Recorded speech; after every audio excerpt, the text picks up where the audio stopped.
been a rewarding experience. The people of North Carolina have been incredibly grateful to have us here. They're really bouncing back hard from this devastating storm. The hurricane threw a ton of trees, debris, and damage all over the state.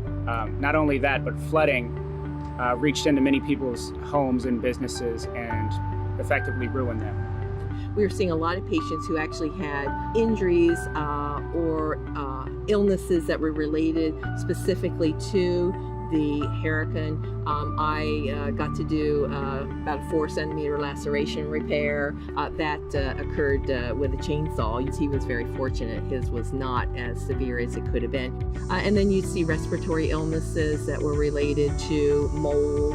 And then you'd see patients who had chronic medical problems who had lost all their medications, or maybe their doctor's offices were closed or pharmacies were closed initially. We were able to see those patients, number one, make sure that they were stable. Number two, many times we actually could give them medications from our pharmacy that was on the mobile medical unit, so that they didn't even have to try to worry about how they were going to take a prescription and get to a pharmacy and maybe pay for it or not, and maybe they didn't have money.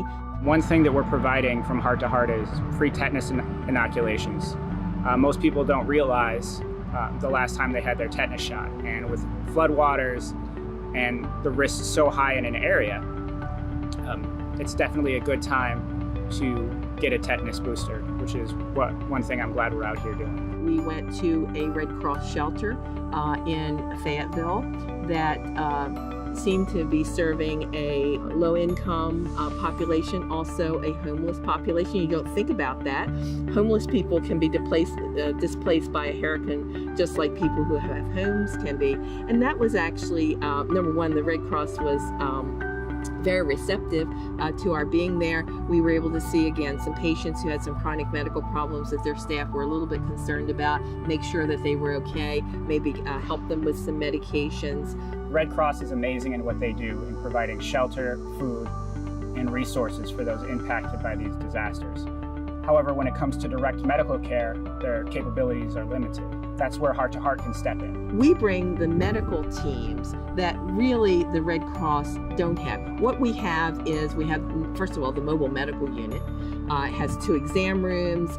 It has more than basic equipment. It has certainly most equipment that you would find in a doctor's office. We have providers, doctors, nurse practitioners, physician assistants, nurses. When we've gone to the Red Cross shelter, we just added a little different level of medical care.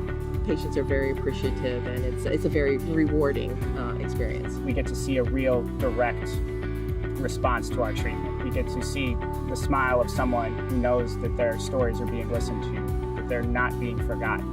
And I think that that's definitely worth it.